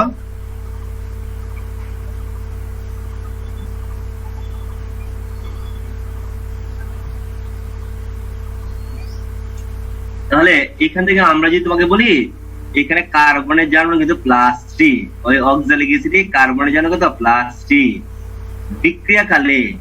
বিক্রিয়াকালে কার্বন একটা ইলেকট্রন দান করে, এবং তাহলে একটা ইলেকট্রন দান করে, তাহলে পূর্ববর্তী কার্বনের জারণ কত হবে? স্যার +4। +4 কার্বন +4, তাই না? এখন এইখানে কথা হলো অক্সালিক অ্যাসিড যতবারই বিক্রিয়া করবে ততবারই এই পরবর্তী জারণ +4 হবে, এবং সে কার্বন ডাই অক্সাইড হিসেবে যৌগ গঠন করবে। কারণ দেখো আমি যদি এখন তোমাকে বলি যে কার্বন ডাই অক্সাইডের যৌগটা যে গঠন করে, এই কার্বন ডাই অক্সাইডের কার্বনের জারণ মান কত? কার্বন ডাই অক্সাইড যৌগে কার্বনের জারণ মান কত? +4 কিন্তু। তাহলে আমরা দেখো কথাটা ভালো করে বুঝো, কার্বনের জারণ বিক্রিয়কে অক্সালিক অ্যাসিডে কার্বনের জারণ হলো +3, বিক্রিয়াকালে একটা ইলেকট্রন দান করে, পূর্ববর্তী জারণ হবে +4, এবং এই হিসাবে যৌগ গঠন করলেও কার্বনের জারণ কত? +4 বহন করে। এই জন্য অক্সালিক অ্যাসিড থেকে আমরা যখন উৎপাদ পাই কার্বনের জারণ +4 হবে, কি হিসাবে যৌগ গঠন করবে? কার্বন ডাই অক্সাইড, এবং যতবারই তুমি করো ততবারই কার্বন ডাই অক্সাইড তৈরি হবে। তাহলে আমরা যদি এখন লিখি, তাহলে এখানে দেখো কার্বন কয়টা ইলেকট্রন দান করে? একটা। কয়টা পরমাণু? একটা পরমাণু। কিন্তু এখানে কার্বনের পরমাণু কয়টা আছে? দুইটা দুইটা পরমাণু কটা ইলেকট্রন দান করবে? দুইটা ইলেকট্রন। দুইটা ইলেকট্রন দান করবে, তাই না? এবং কি হিসাবে যৌগটা গঠন করে? কার্বন যখন প্লাস ফোর হয় কার্বন ডাই অক্সাইড হিসেবে যৌগটা গঠন করে, কার্বন ডাই অক্সাইড। কারণ একটা পরমাণু একটা দান করে কার্বন প্লাস ফোর হয়, কি হিসেবে যৌগটা হয়? কার্বন ডাই অক্সাইড হিসেবে। কার্বন ডাই অক্সাইড এখানে হিসেবে করে দেওয়া, এখানে কার্বন ডাই প্লাস ফোর আছে। এখন তাহলে আমরা যদি দেখি এখানে কার্বন কত ছিল? 2 মোল। তাহলে আমরা যদি 2 মোল ব্যালেন্স করতে যাই, আমি এখানে দিলাম 2 মোল। অক্সিজেন কটা হয়ে গেল? 4টা হয়ে গেল। দেখো 2টা কার্বন, অক্সিজেন 4টা কিন্তু হয়ে গেছে। বাকি আছে কি? হাইড্রোজেন। হাইড্রোজেন যার মান কত আছে বিক্রিয়কে? +1। এবং তাদের যার মানে কোনো পরিবর্তন হবে না। হাইড্রোজেন জানা ছিল +1, লিখলাম +1। পরমাণু সংখ্যা কত আছে? 2। এই যে আমরা দিয়ে দিলাম কত? 2। তাহলে আমরা একটা কথা বলছিলাম পটাশিয়াম ডাইক্রোমেট। এই যে দেখো পটাশিয়াম ডাইক্রোমেটের 4টা অক্সিজেন পরমাণু ছিল, তাই না? এই যে 4টা অক্সিজেন পরমাণু যে ছিল এটা কিন্তু যৌগ গঠনে এখানে ব্যবহৃত হয় নাই, যার কারণে আমরা 4 মোল পানি গঠন করছি। পটাশিয়াম ডাইক্রোমেটে 7 মোল অক্সিজেন পরমাণু ছিল, যৌগ গঠনে ব্যবহৃত হয় নাই, যার কারণে পানি গঠন করছি। কিন্তু এখানে অক্সিজেনগুলি, এই যে অক্সিজেনগুলি 4 মোল আছে, যৌগ গঠনে কিন্তু ব্যবহৃত হয়েছে, যার কারণে এখানে কিন্তু পানি আর গঠন হয় নাই। কথা ক্লিয়ার? এই জন্য অক্সিজেন যদি যৌগ গঠনে ব্যবহৃত হয়ে যায় তখন আর পানি আর এখানে গঠন হচ্ছে না। তাহলে এই অক্সালিক অ্যাসিডের অর্ধবিক্রিয়াটা হলো এইটা। তো অক্সালিক অ্যাসিড কি করছে? ইলেকট্রন দান করছে। আর ইলেকট্রন দানকে আমরা কি বিক্রিয়া বলি?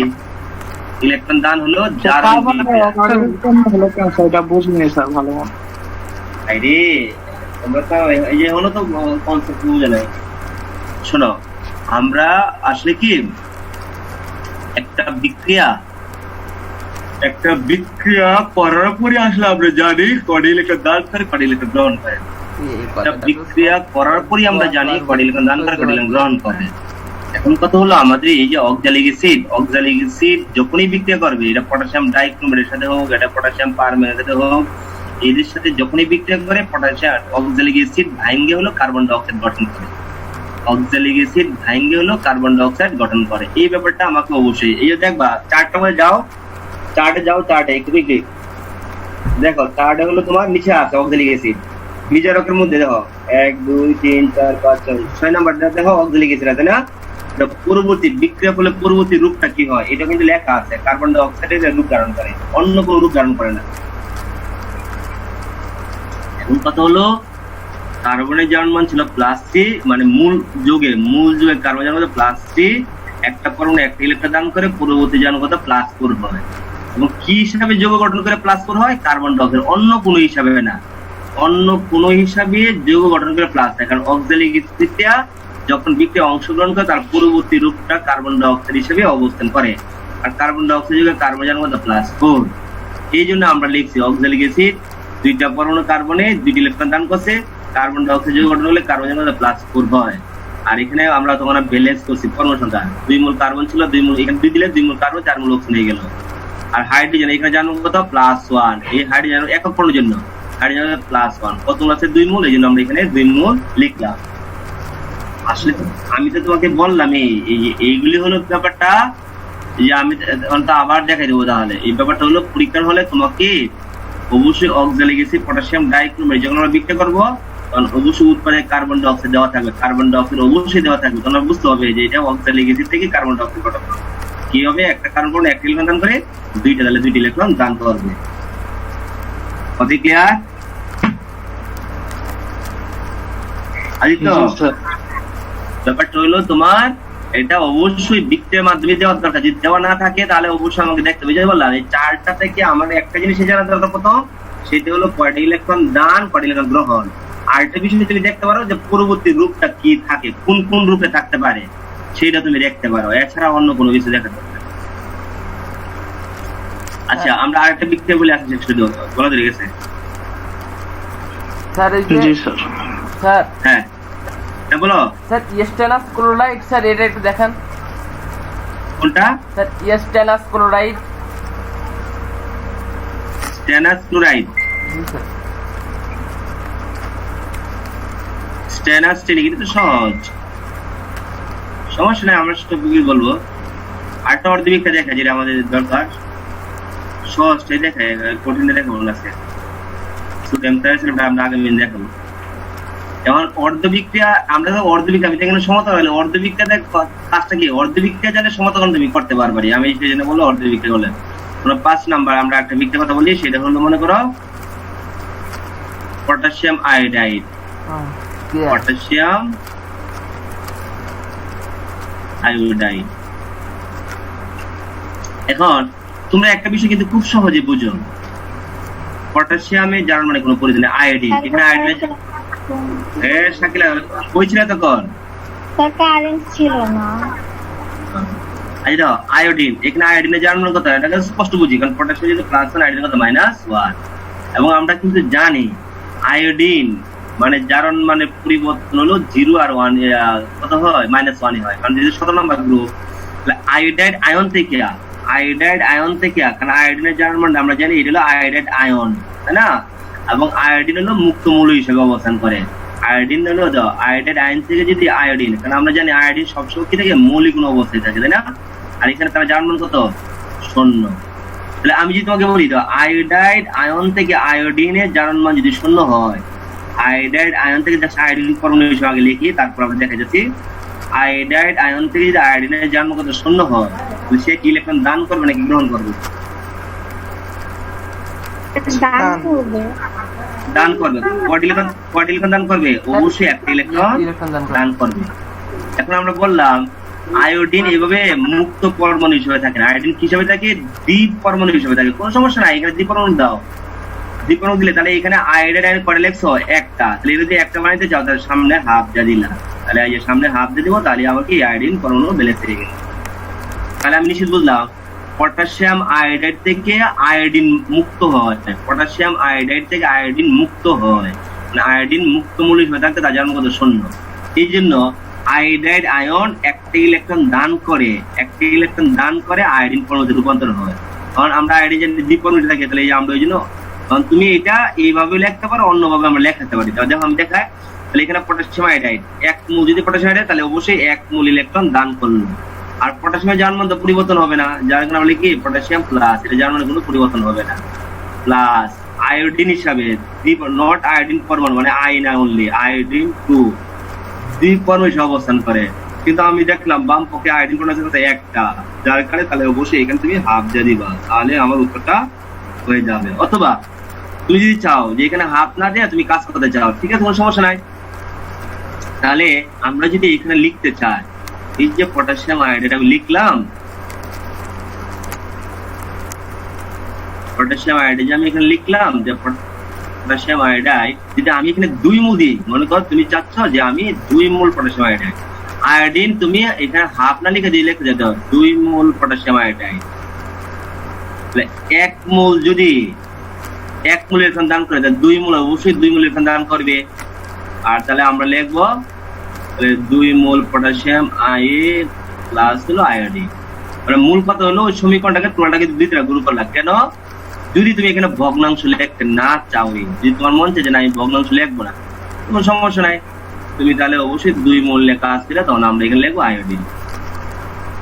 আসলে কি জানো, এই উপরের বিক্রিয়া এই নিচের মধ্যে কোনো পার্থক্য নাই, এই কি অনুপাত একই। আমি এখানে 1 মোল নিচ্ছি, এই জন্য হাফ মোল আয়োডিন লিখছি। আমি যদি 2 মোল নিতাম তাহলে 1 মোল আয়োডিন লেখা, কোনো পার্থক্য নাই। এখন আরেকটা ব্যাপার হলো, আমরা যেরকম পটাশিয়াম আয়োডাইড হিসেবে থাকতে পারে, আবার বিক্রিয়া করার সময় অনেক সময় অনলি আয়োডিনও থাকতে পারে। আয়োডিন যদি আয়োডিন হিসেবে থাকে আমরা কি করবো, কারণ দেখো আয়োডাইড আয়ন থেকে আয়োডিন মুক্ত হয়, আর যদি আয়োডিন পরমাণু হিসেবে থাকে তাহলে অবশ্যই কারণ আয়োডিনের জারণ মানে 17 নম্বর গ্রুপের মৌলগুলো জারণ কত, এগুলো 0 নিরপেক্ষ অবস্থা থাকবে, নাহলে কত -1 হয়ে যাবে। তাহলে আমি যদি এইভাবে থাকে, আয়োডিন এখানে 0 জারণ মান, একটা পরমাণু একটা ইলেকট্রন গ্রহণ করে, আর আয়োডিন যদি 2 পরমাণু থাকে তাহলে 2টা পরমাণু 2টি ইলেকট্রন গ্রহণ করে, তাহলে অবশ্যই আমার কি আয়োডাইড আয়ন তৈরি হবে, আয়োডাইড আয়ন, যে আয়োডাইড আয়ন তৈরি হবে, তাহলে অবশ্যই 2 মোল আয়োডাইড আয়ন তৈরি হবে। এটি কথা কি আমরা ক্লিয়ার? তাহলে আমরা এই যে অর্ধবিক্রিয়াগুলি দেখালাম, এই অর্ধবিক্রিয়াগুলি আমরা বুঝছি। স্যার আগের গুলো একটু দেখাবেন। কোনটা? স্যার আগের গুলো তো আমি দেখতে পারি নাই। আজকে এখানে থাক, কারণ ওই সকালবেলা অনেকক্ষণ কথা বলে গলা ধরে গেছে।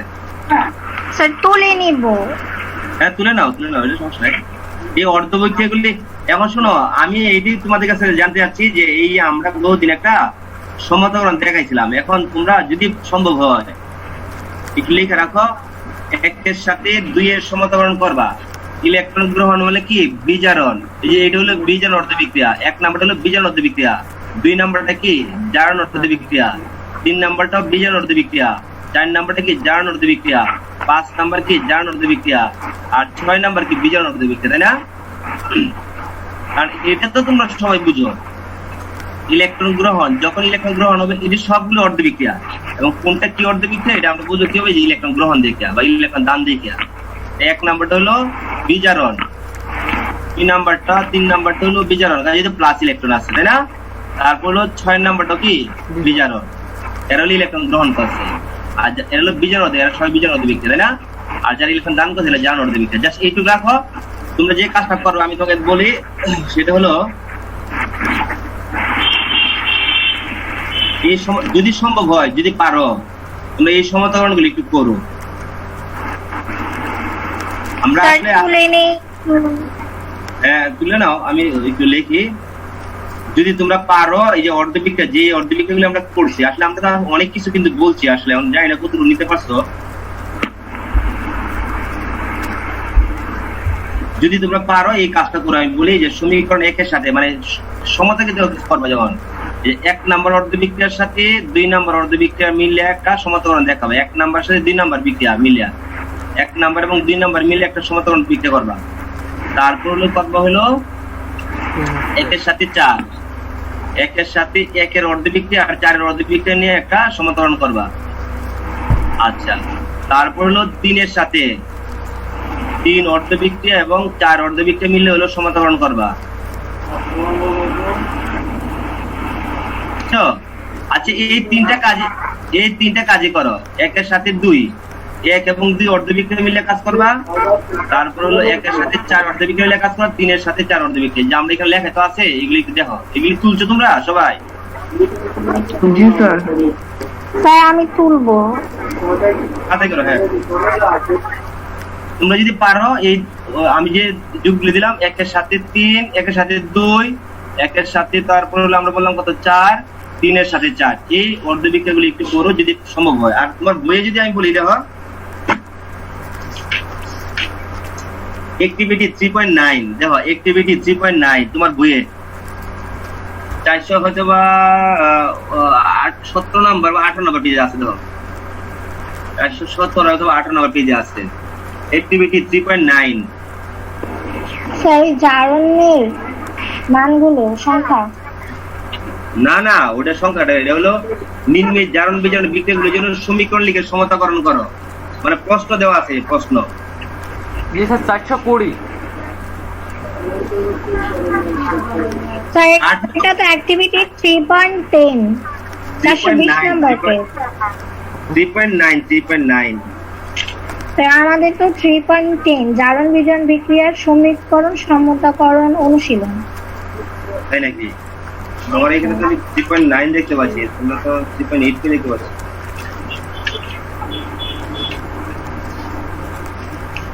ওরা ভিজুয়াল হ্যাঁ। 3.7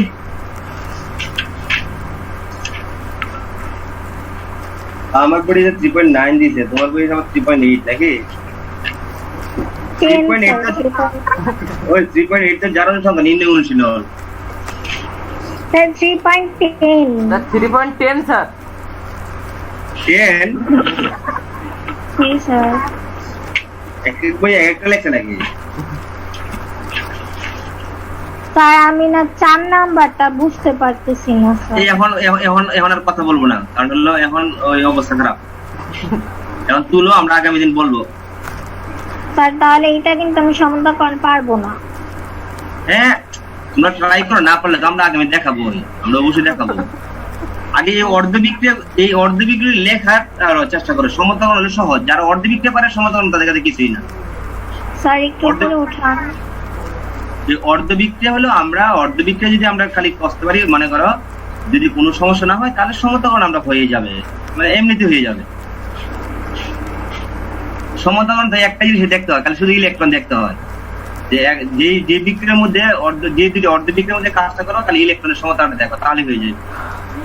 আর না পেলে তো আমরা আগামী দিনে কথা বলবো, সমস্যা নেই। আরো তো আছে আমাদের অনেকগুলি বিষয়, ফেরাস সালফেট আছে, সোডিয়াম সালফেট আছে, তারপর হলো তোমার হাইড্রোজেন পারঅক্সাইড আছে। আর তোমরা একটু চারটা একটু দেখো, আমরা তো খালি পড়লাম, খালি আমি বললে না, তোমরা নিজেরা দেখলে নিজেরা বুঝো কিনা, এটা দেখো।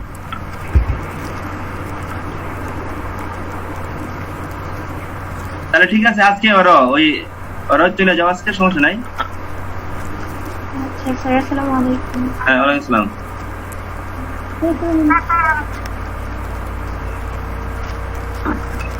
অর্ধবিক্ষেপগুলি তোমরা করে, অর্ধবিক্ষেপগুলি মিস করো না, অর্ধবিক্ষেপগুলো অবশ্যই শিখবা। স্যার আসসালামু আলাইকুম। ওয়ালাইকুম আসসালাম। হ্যাঁ,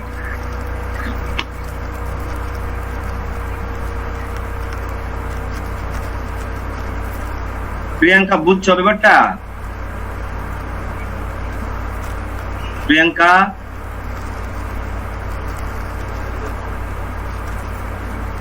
প্রিয়াঙ্কা কি শুনতে পাচ্ছ? প্রিয়াঙ্কা, নুমান বুঝছো? নুমান, জি স্যার বুঝতে পারছি। আজকে বাসায় করবে, এটা লিখো, মানে আমরা যে অর্ধবিক্ষেপ দেখেছি এটা লিখো, জি যদি বুঝো তাহলে সব কাজ করতে পারবা। স্যার। প্রিয়াঙ্কা বুঝছো?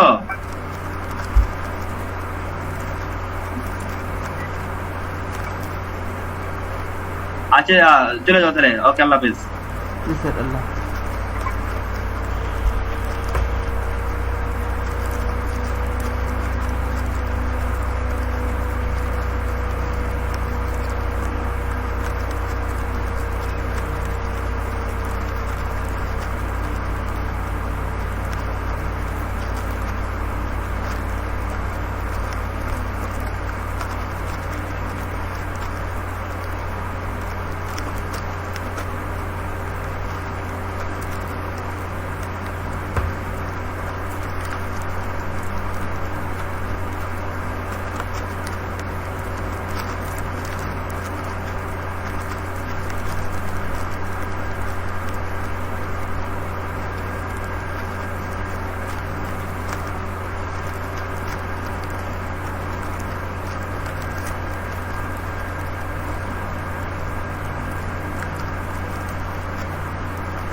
দেখো একটু পরে, আমার মাথা ঘুরতে একটু